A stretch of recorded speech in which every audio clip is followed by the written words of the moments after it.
Act 1. The Desert Fox Before the Desert. In the crisp, fog-shrouded dawn of May 10, 1940, as the thunder of Panzer engines echoed through the dense Ardennes forest like the growl of an awakening beast, a lean, determined figure in a weathered greatcoat climbed atop his command half-track, binoculars pressed tightly to his piercing blue eyes. Major General Erwin Rommel, at 48 the youngest divisional commander in the Wehrmacht, scanned the misty valleys of Belgium ahead, his mind racing faster than the tanks below.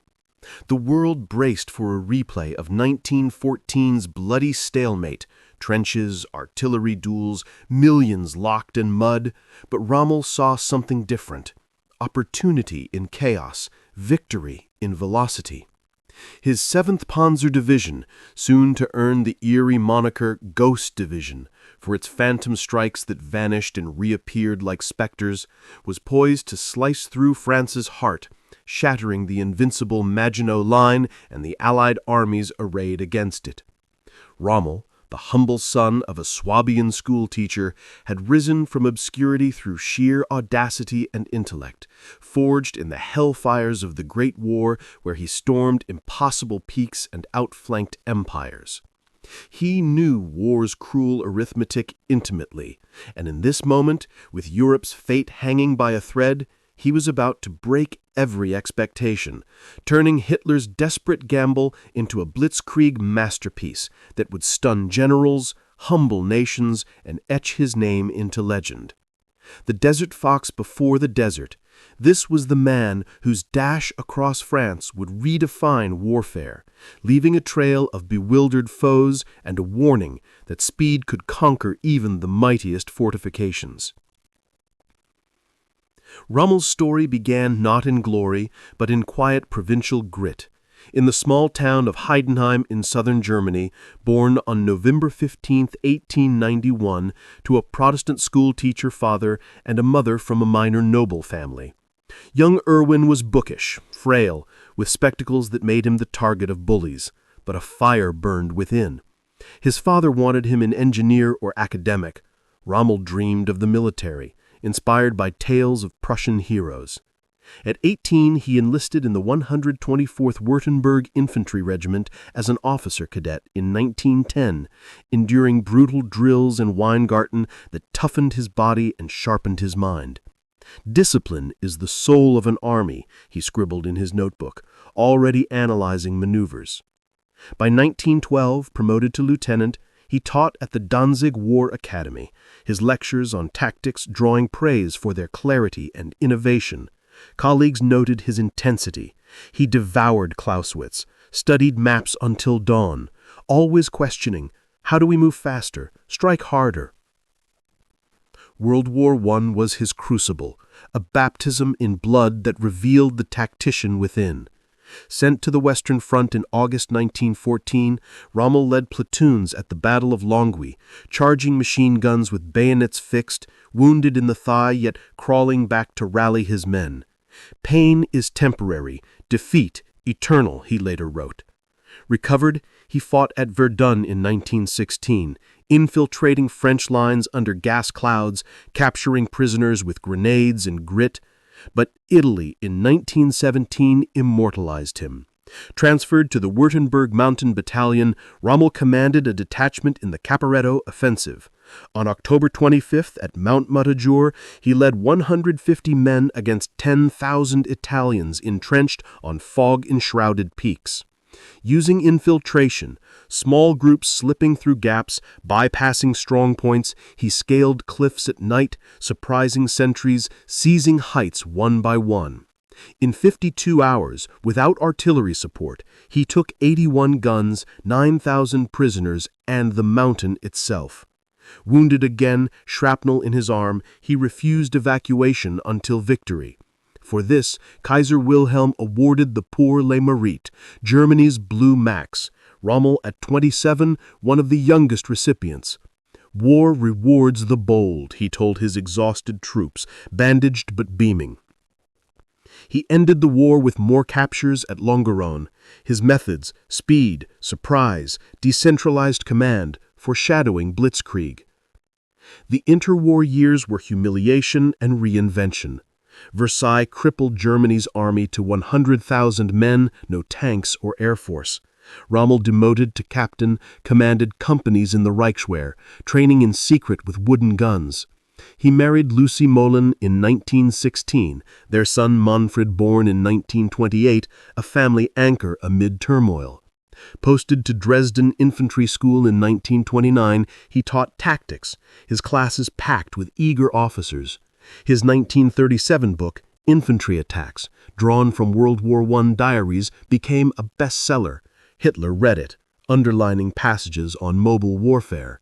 "This man thinks like me," the Führer reportedly said. Rommel met Hitler in 1934 at Goslar, impressed by his energy but wary of fanaticism. Promoted rapidly, colonel in 1937, major general in 1939.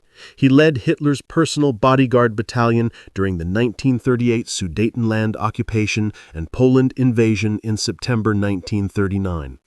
There, attached to the 16th Panzer Corps, he witnessed Guderian's tanks punch through lines, confirming his theories.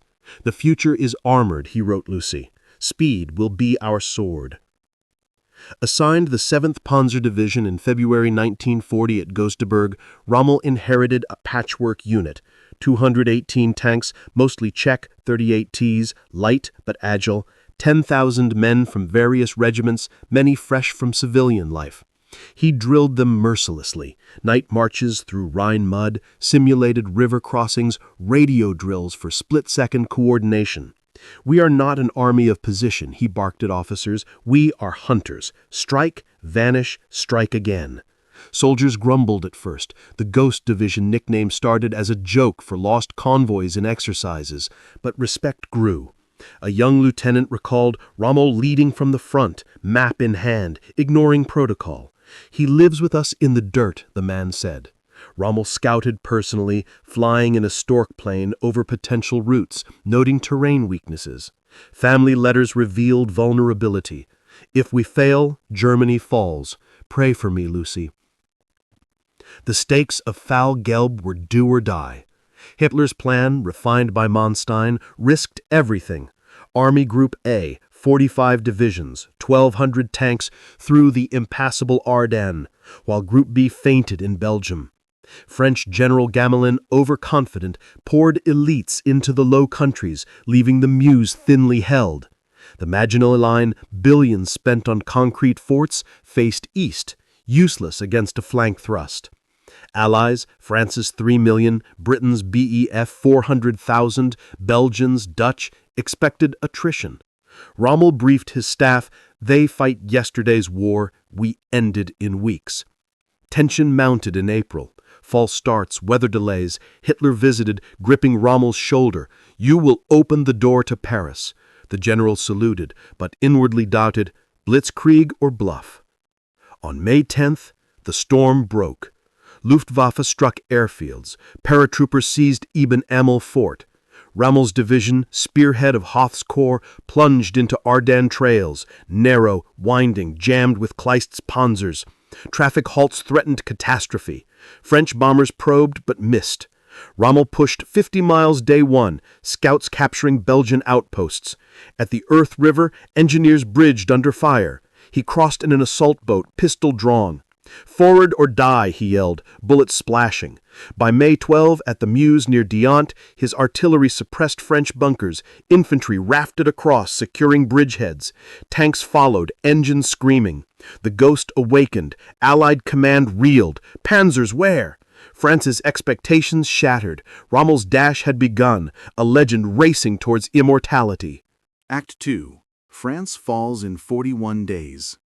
The world held its breath on May 10, 1940, as Hitler's sickle cut through the Ardennes, but no one felt the blade sharper than the men of Rommel's 7th Panzer Division, thundering west in a storm of dust and diesel.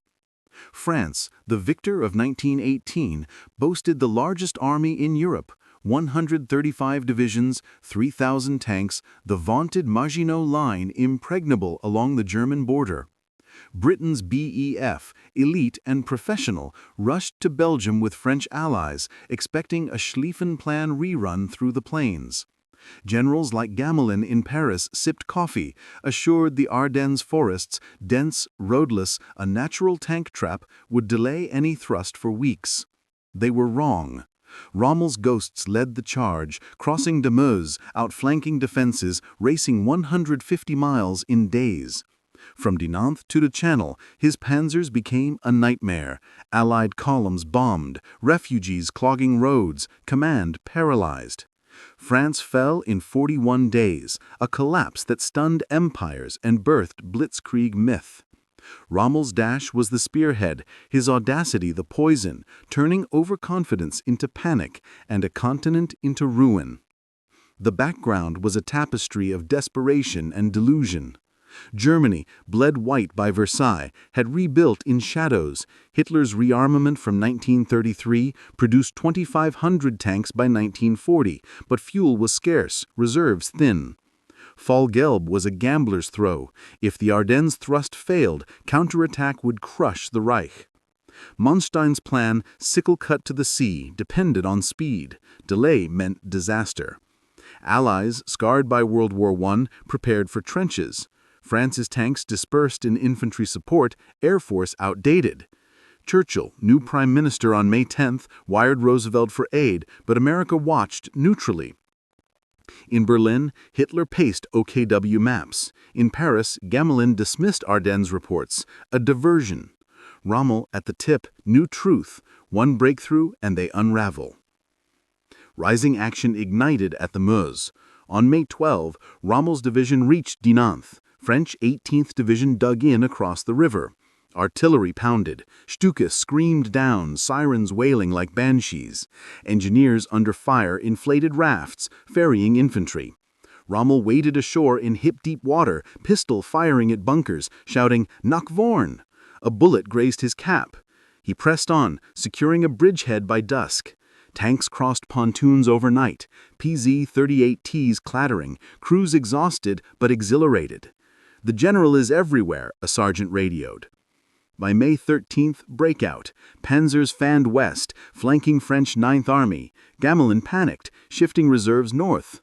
Too late. The dash accelerated, a blur of motion and terror. May 15th to 19th, 50 miles gained, Philippeville captured, French counterattacks with Saumur tanks repelled by 88mm flak guns in anti-tank roll, Rommel's innovation. Soldiers saw him ahead in an open Kubelwagen, map on knee, ignoring shells. "He leads like a captain, not general," a lieutenant wrote home. Refugees streamed east, civilians on carts, soldiers discarding rifles. Stukas bombed bridges, Luftwaffe ruled skies. Allied air forces, surprised, lost 400 planes day one. Rommel pushed 70 miles May 16th, reaching Avnas, encircling pockets. French Colonel Charles de Gaulle's 4th Armored counterattacked at Lyon, fierce clashes, but Rommel bypassed, leaving infantry to mop up. World context amplified horror. In London, Churchill rallied Parliament. Blood, toil, tears, sweat. Dutch surrendered May 15th. Belgians retreated. King Leopold's forces cracked. Rommel's ghosts haunted radios. French command fragmented. Orders contradictory. May 20th, panzers reached Abbeville on the Channel, 150 miles in 10 days. The sickle closed. Allied armies in Belgium trapped. Dunkirk loomed, but Rommel turned south, probing for Paris. Fuel trucks lagged. He requisitioned civilian gas, risking court-martials. Speed over supply, he justified. Tension peaked in battles. At Cambrai, May 18th, British Matildas, thick armor, halted lead tanks. Rommel directed 88s personally, shells piercing. "Fire low," he yelled, dust choking. Arras counterattack, May 21. BEF and French hit hard. Rommel's HQ overrun briefly, but he escaped in a staff car rallying reserves. "They fight well, but scattered," he noted. Division losses mounted, 60 tanks, but momentum held. Soldiers, sleep-deprived, hallucinated. Medics, doped with Pervitin. A gunner recalled, "Rommel appeared like a phantom, urging us on. We followed because he bled with us." France unraveled day by day. May 28th, Belgium capitulated. Dunkirk evacuation began. 338,000 saved, but equipment abandoned. Rommel, redirected south, crossed the Somme June 5 in Rewrote's second phase. Paris panicked, government fled to Bordeaux. Weygand's hedgehog defenses crumbled, panzers infiltrated gaps. June 10th, Italy declared war, stabbing the back. Rommel raced to Rouen, then Cherbourg, 200 more miles. French soldiers surrendered in droves, morale shattered, officers deserting. Refugees choked roads, Luftwaffe strafed columns. A French poilu captured near Lille stared at Rommel. "You move like devils." By June 14th, Paris fell undefended. Rommel's scouts entered suburbs. He paused at Versailles, reflecting on 1918. "History reverses," he wired OKW. Pushed to Loire, then southwest, armistice talks began June 16th. Pétain sued for peace. June 21st, Compiègne signing. Hitler in the same rail car as 1918. France capitulated in 41 days. 1.5 million prisoners, 30 divisions destroyed. Rommel's division, 42 dead, but 250 miles advanced. Legend born. The world reeled. Churchill vowed fight on. Roosevelt shifted aid. Germany euphoric, but Rommel wary. Victory too easy? Britain next? His dash broke expectations, proved mobile war. France fell not from numbers but paralysis. Rommel the catalyst, ghost haunting Europe's dreams. Act 3. Blitzkrieg at its peak. The whirlwind of May 1940 reached its feverish zenith as Rommel's 7th Panzer Division, the Ghost Division, streaked across northern France like a comet, unstoppable, ethereal, leaving trails of burning vehicles and bewildered armies in its wake. By May 20, after 10 days of relentless advance, Rommel's panzers crested hills near Arras and gazed upon the English Channel glittering in the distance, the sickle cut complete. Allied forces, over 1 million men in Belgium, were trapped in a shrinking pocket around Dunkirk, their escape a miracle yet unborn. But Blitzkrieg's peak was no smooth triumph. It teetered on the knife edge of disaster. British counterattacks at Arras nearly halted the Ghost's cold. Fuel shortages loomed like specters, and Rommel's personal risks pushed the division to breaking. From the Somme breakout to Paris's fall, this was the campaign's crescendo. Tactical genius clashing with exhaustion, audacity defying logistics, the world witnessing warfare reborn in fire and speed. Yet in the euphoria of encirclement and surrender, cracks appeared. Overextension, Hitler's halt order at Dunkirk, the first whispers that the Ghost could be exercised. Blitzkrieg peaked here, a dazzling apex before the long descent. The turning point ignited at Arras on May 21, a desperate Allied riposte that nearly shattered Rommel's momentum. As panzers rolled toward the Channel, British Major General Harold Franklin launched 74 Matilda tanks, infantry heavies with armor impervious to most German guns, supported by French light tanks and infantry from the BEF's 1st Army Tank Brigade. Rommel, scouting ahead in his command vehicle, spotted dust clouds rising south of Arras. "Enemy armor, deploy," he radioed, heart pounding. His anti-tank guns, 37mm door knockers, bounced harmlessly off Matildas. Panic rippled through ranks. A company commander screamed over static, "They're through us!" Rommel raced to the front, directing 88mm flak batteries, high-velocity beasts meant for aircraft, into ground roll. "Aim for tracks," he bellowed, shells howling. Explosions tore treads, Matildas halted, crews bailing under rifle fire. The clash was visceral, a maelstrom of steel and screams. Panzers maneuvered flanks, machine guns chattering. British infantry advanced in hedges, bayonets fixed. Rommel's HQ came under direct fire. Bullets pinged his vehicle. He dove into a ditch, mud splattering his uniform. "Hold the line," he urged via runner, rallying reserves.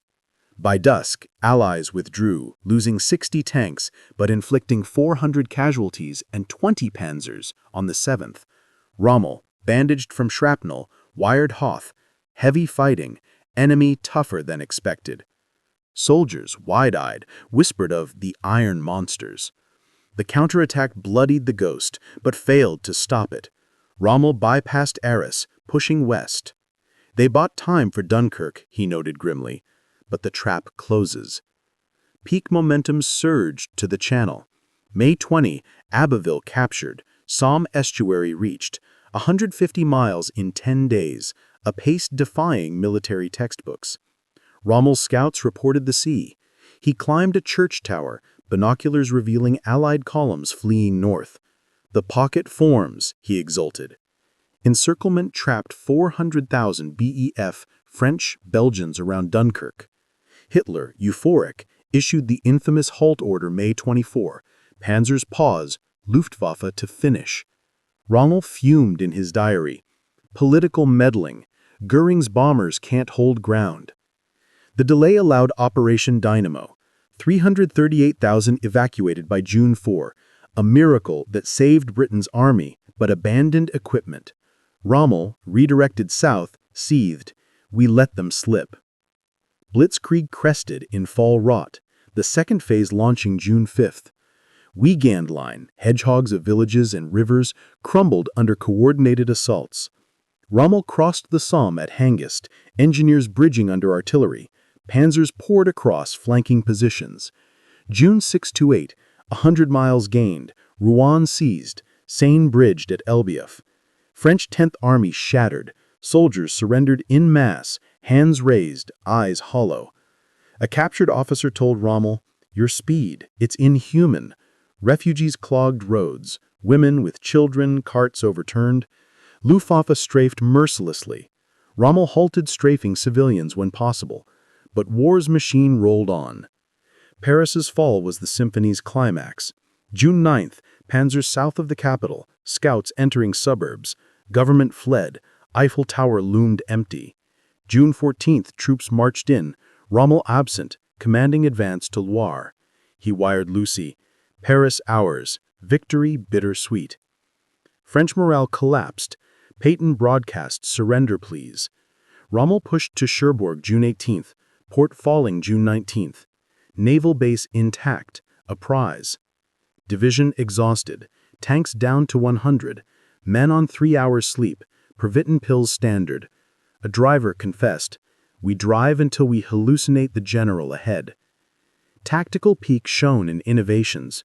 Rommel's leading from front, radio and vehicle, constant scouting, decentralized command.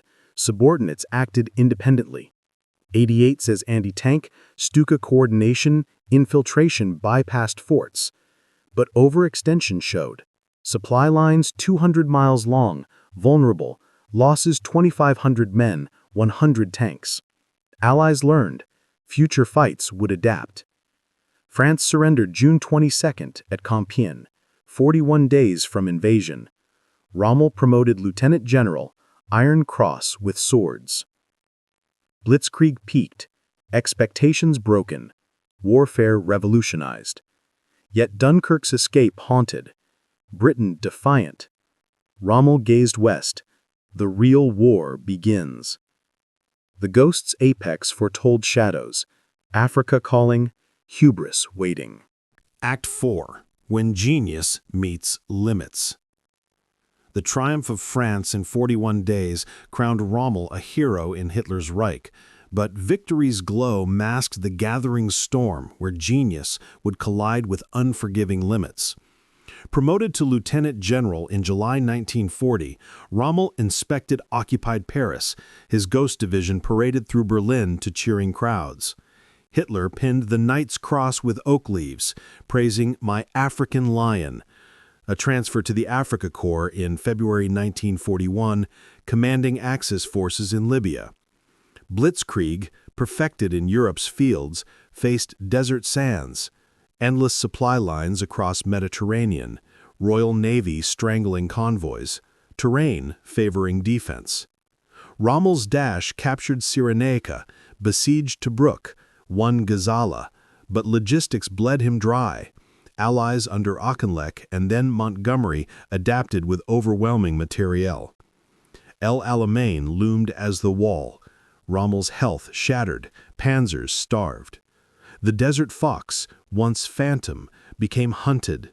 Genius meeting limits in fuel shortages, air superiority loss, and a foe who learned his game.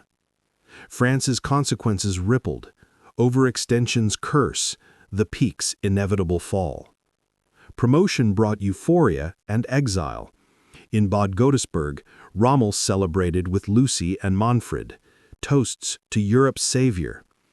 But OKW briefings sobered. Britain unbroken, Sea Lion invasion cancelled. Hitler eyed Africa, Italy's forces routed by British in Operation Compass, Mussolini pleading aid. Rommel, eager for command, arrived Tripoli, February 12, 1941, with 5th Light Division, later 21st Panzer. "Desert is open, speed our ally," he told staff. Italians, demoralized, saw hope in the Swabians' energy. He struck immediately, defying orders to wait reinforcements. March 24 advanced on Agabia, capturing 3,000 British in days. Consequences unfolded in sandstorms. Cyrenaica fell by April, Benghazi April 3rd, Derna April 7th. Tobruk besieged April 11th, fortress held by Australians, Rommel's assaults repelled with heavy losses. "They fight like lions," he admitted, circling the port. Supply nightmare began. 1,500 miles from Tripoli, convoys sunk by Malta-based subs and planes, 50% losses. Fuel for 100 miles, panzers immobilized. Rommel flew to Hitler May 1941, begging priority. Africa decides the war. Führer promised but diverted to Barbarossa, June 22nd.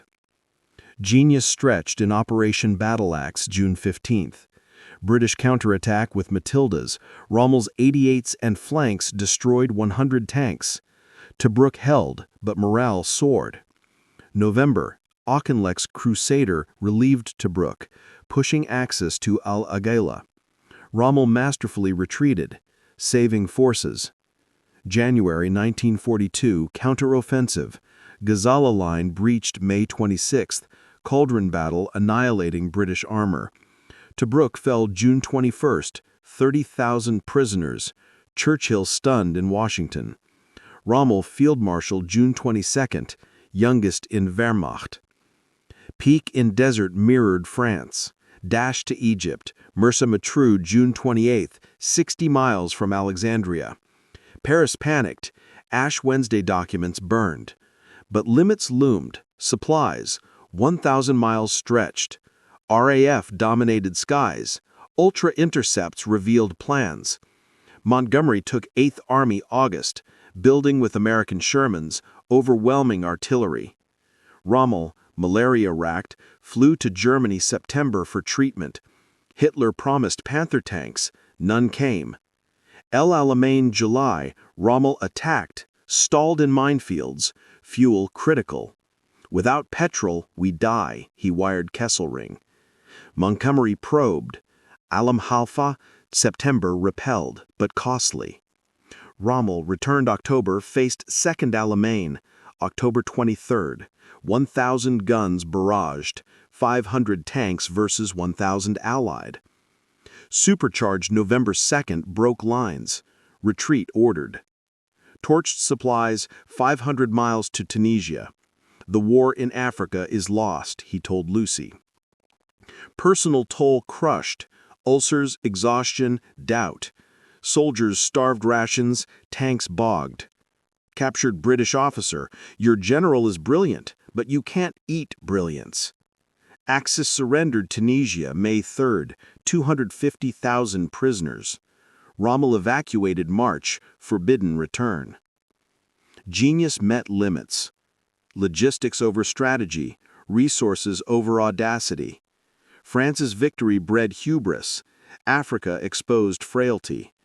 Rommel, broken in body, foresaw Reich's end. Limits not just his, but Germany's. Act 5. Rommel's Myth versus Rommel's Reality. The scorching sands of El Alamein, where Rommel's genius had finally met its unbreakable wall in November 1942, gave way to the chilling mists of the Atlantic coast by late 1943, a shift that mirrored the Desert Fox's own fading fortunes within the crumbling Third Reich. Evacuated from Africa in March 1943 after the Tunisia catastrophe, 250,000 Axis troops captured, his Afrika Korps a shadow, Rommel retreated to a Wiener Neustadt hospital, his body ravaged by chronic ulcers, nasal infections, and the relentless strain of command. Letters to Lucy poured out his soul. The African adventure is over. The war itself slips from our grasp. Honor compels me to speak truth, even if unheard. Hitler, oscillating between admiration and suspicion, sidelined him for months, blaming health while whispering of defeatism. Isolated in Hurlingen with his family, Rommel penned desperate memos to OKW. Without immediate armistice in the West, Russia and America will crush us. Africa was a sideshow, the real front is here. Ignored amid Barbarossa's quagmire, Stalingrad fallen, February 1943, Kursk looming. Rommel watched Italy invade Sicily in July, Mussolini toppled. The Reich teetered, his warnings once dismissed as caution, now echoed as prophecy. Summoned back in November 1943 as Inspector General of Coastal Fortifications for Army Group B under Rumstedt, Rommel toured the Atlantic Wall, a 3,000-mile chain from Norway to Spain, touted by propaganda as impregnable. He flew in his Fieseler Stork, landing on windswept beaches, inspecting bunkers at Pas-de-Calais, Normandy's Omaha sector, Danish cliffs. At Dieppe, site of the 1942 raid, he kicked at flimsy obstacles. This is cardboard. Soldiers, conscripted teens and Osttroppen foreigners, saluted wearily. Rommel grilled them. Can you hold against landing craft? Answers grim, shortages of concrete, mines, guns. He ordered millions of Rommel-Spargel asparagus poles to impale gliders, flooded fields in Normandy, tetrahedral beach obstacles. Frustrations boiled in meetings with Rundstedt. Panzers must be at the water's edge. The old field marshal scoffed. The Führer decides. Hitler hoarded 10 Panzer Divisions inland, fearing feints. Rommel argued fiercely at Berchtesgaden. Invasion comes at high tide, strike immediately. Denied. He confided to son Manfred, we build a wall of sand against a tidal wave. Normandy became his swan song, genius flickering against overwhelming odds. Absent for Lucy's birthday June 5, 1944, he rushed back as D-Day dawned June 6, paratroopers dropping, beaches assaulted. From La Roche-Guyon Chateau HQ, he directed frantic counters. 21st Panzer to Caen, but fuel delays, Allied naval bombardment pinned them. The fate of Germany depends on these hours, he radioed to Schweppenberg. Omaha bloody, Utah secured. Rommel visited fronts June 9th, dodging Jabos, Allied fighter bombers ruling skies. Caen bogged in hedgerows. British Monty's grind versus Rommel's flanks. June 10th, Vier's Bocage, Mikhail Wittmann's Tiger ambush destroyed 25 British tanks, but isolated heroism. Rommel pushed Panzer reserves forward covertly, clashing with Hitler. Release them! Führer ranted about V-weapons. July 17th, driving near St. Foy de Montgomery, a Spitfire strafed. Car flipped, Rommel's skull fractured, left eye damaged. Evacuated unconscious, he missed the plot's climax. Recovery at Hurlingen brought arrests shadow, associates, Speidel, chief of staff, Stulpenegel, Paris military governor, and Hoffecker plotted with Stauffenberg. Rommel, disillusioned since 1942 Alamein, discussed removing the madman in spring 1944 meetings. Hitler leads us to ruin, peace with the West or death. He favored arrest, not assassination, hoping trial. July 20 bomb exploded, Hitler survived. Gestapo rounded plotters, torture revealed Rommel's name. Keitel phoned, the Führer demands loyalty.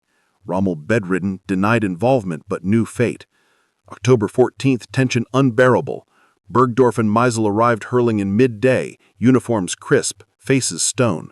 Lucy greeted warily, Manfred on leave, sensed doom. In the study, Bergdorf laid charges. Conversations with traitors, your name implicated. Rommel protested, I served Germany, not the party. Offered choice, people's court trial, family ruined, execution, or suicide, hero's funeral, pension. For Lucy and Manfred, he whispered. Upstairs, he embraced wife. In a quarter hour, it's over.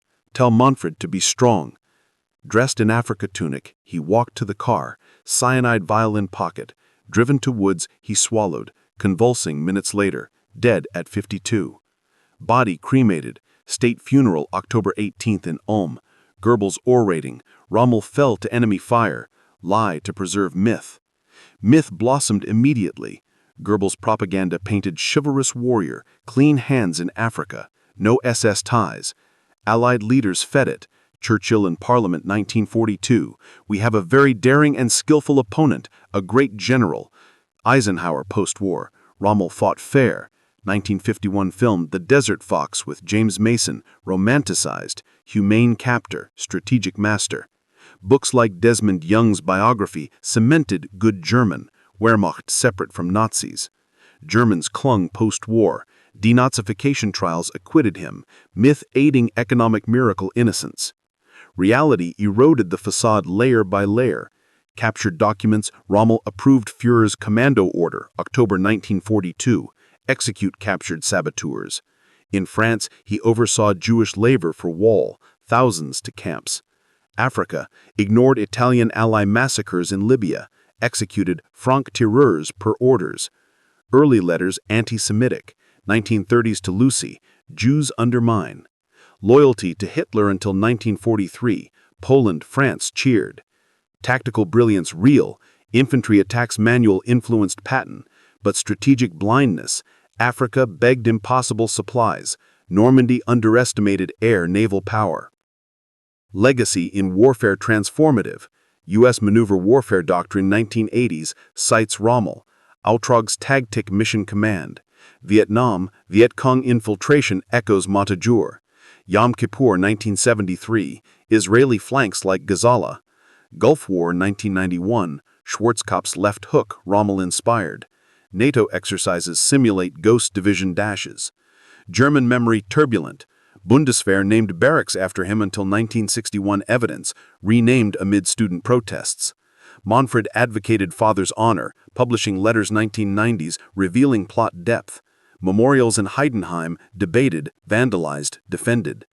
Post-war pacifism partly Rommel, never again aggressive war, he told Speidel. Article 26 bans offensive war. Global impact cautions leaders. Napoleon parallels. Genius overreach. Putin's Ukraine 2022. Blitzkrieg fails logistics. Xi studies Rommel for Taiwan. Myth versus reality debate rages. Forums, books. Hero enabling evil or tragic figure. In hurling and grave under simple cross, the fox rests. Legend inspiring, truth warning. Rommel broke expectations, shaped wars, but couldn't escape the regime he served. His dash ends in cyanide, a ghost whose myth outlives reality, haunting ambition's limits forever.